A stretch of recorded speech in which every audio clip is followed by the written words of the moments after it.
Hello and warm welcome to all of you.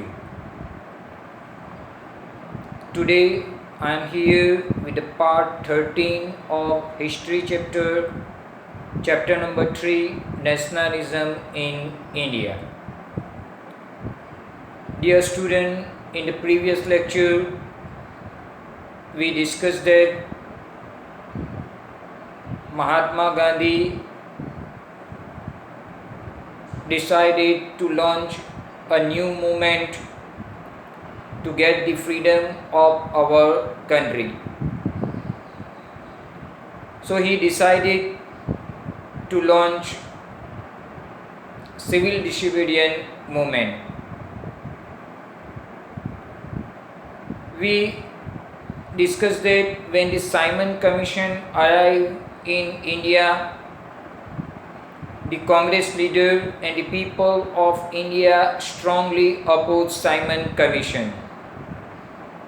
To win the trust of Indian people, Lord Viceroy Irwin offered a dominion status for India and also invited Congress leader to participate in Round Table Conference.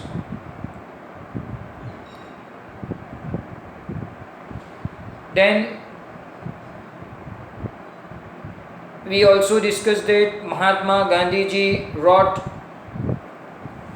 a letter with 11 demands to Viceroy Irwin.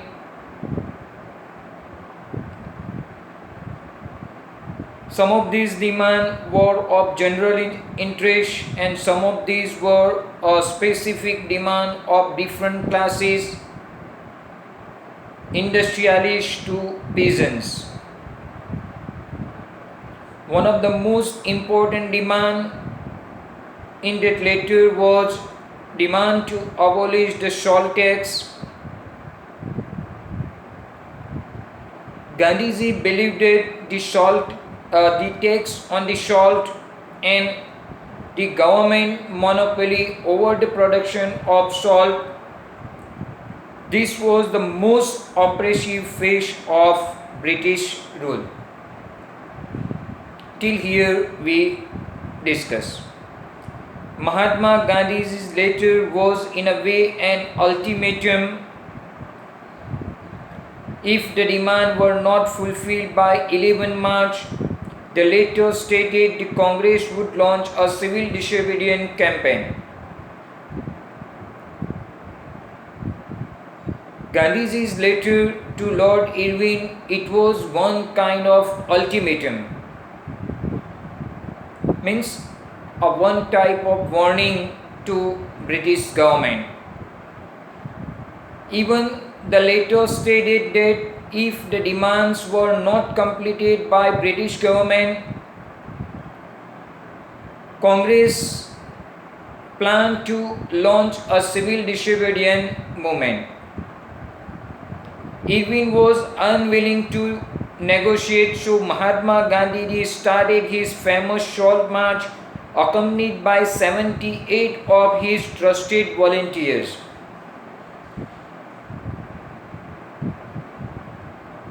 Lord Irwin, he was not ready to negotiate with Mahatma Gandhi and with his demand. In such situation, Mr. Gandhi decided to Salt March along with his trusted 78 volunteers. The march was over 240 miles from Gandhiji's ashram in Sabarmati to Gujarati coastal town of Dandi.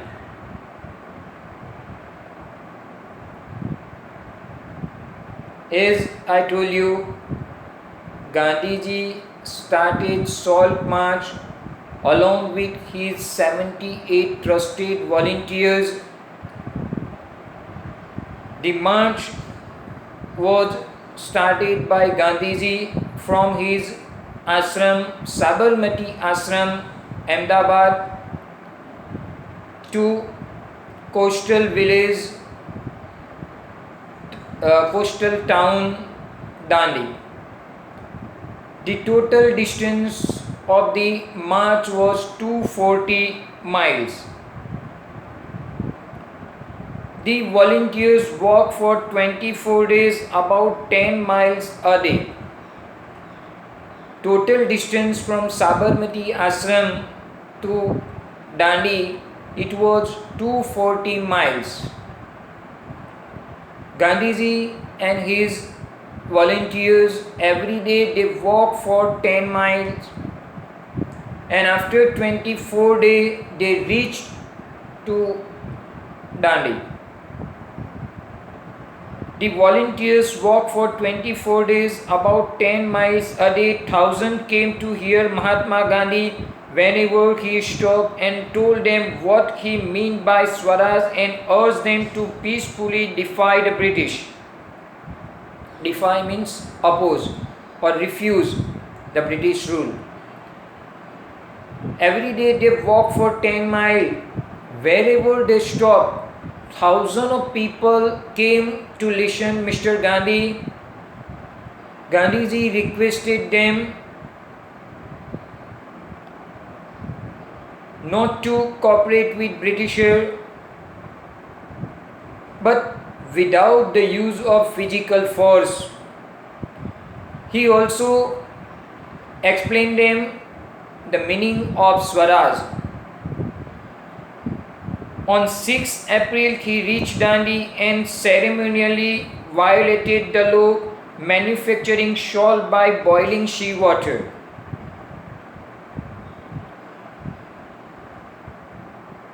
On 6 April, they reached to Dandi, and after reaching there, by boiling a sea water, Gandhiji broke the salt law. Dear student, earlier I told you that Britisher they were collecting tax on salt, and even they had a monopoly over the production of salt. Means no other people they allowed to produce a salt. So when on 6 April Mr. Gandhi along with his volunteer they reached to Dandi, Gandhiji boiled the sea water by manufacturing salt law. By manufacturing salt, he broke the salt law. This marked the beginning of the civil disobedience movement. How was this movement different from the non-cooperation movement? People were now asked not only to refuse cooperation with the British as they had done in 21-22, but also to break colonial laws. So, Gandhiji's Dandi March, actually it was the beginning of civil disobedience movement. With the beginning of this civil disobedience movement by Dandi March, now Indian people they realize not only to cooperate with Britisher, but they also refuse to follow the colonial rule. Even they also refuse to follow colonial laws. Thousands in different parts of the country broke the salt law, manufactured salt and demonstrated in front of government salt factories. After Dandi incident, thousands of people at different places in India, they broke the salt law. Even they manufactured the salt and they demonstrated against British salt factories. As the movement spread, foreign cloth was boycotted, liquor shops were picketed, peasants refused to pay revenue and chowkidari taxes. Village official resigned, and in many places forest people violated forest laws, going into reserve forest to collect wood and graze cattle. As this movement spread into different part of the country, again people boycotted foreign clothes, liquor shops were picketed, like in non-cooperation movement. This all happened. They boycotted foreign clothes, they picketed the liquor shop. Picketed means not allowed to enter anyone into liquor shop. Even peasants, they refused to pay the revenue and chowkidari taxes.